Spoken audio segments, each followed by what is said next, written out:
درباروں پر حاضری دیتے ہوئے یا اس کے علاوہ جاتے ہوئے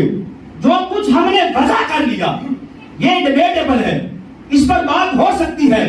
لیکن جو صاحب مزار ہے اس پر بات نہیں ہو سکتی.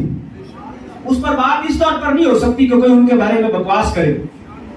ورنہ ان کی عظمت کی بات ہو سکتی ہے، شان کی بات ہو سکتی ہے، ان کی کرامات کی بات ہو سکتی ہے. جو بات کی جائے وہ بالکل کریں، جو ان کی بات کرنے والا ہو وہ اہل سنت ہے.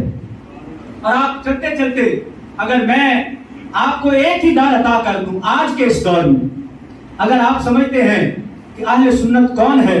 تو جو امام احمد رضا کا نعرہ لگائے وہ اہل سنت ہے. دیکھیے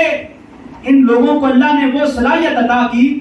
کہ 100 سال پہلے آئے تھے لیکن ہزاروں سال کا نصاب دے کے گئے ہیں.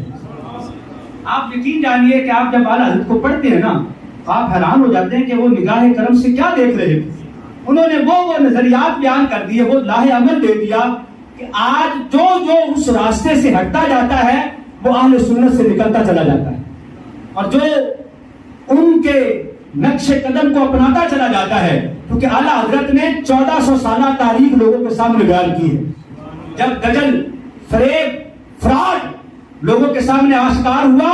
تو پھر تاجدار بریلی سامنے آئے اور کہا کہ آؤ ہم تمہیں بتاتے ہیں کہ دین اسلام کیا ہے، اسلام کی تاریخ کیا ہے، مصطفیٰ کی شان کیا ہے، عظمت صحابہ کیا ہے، مقام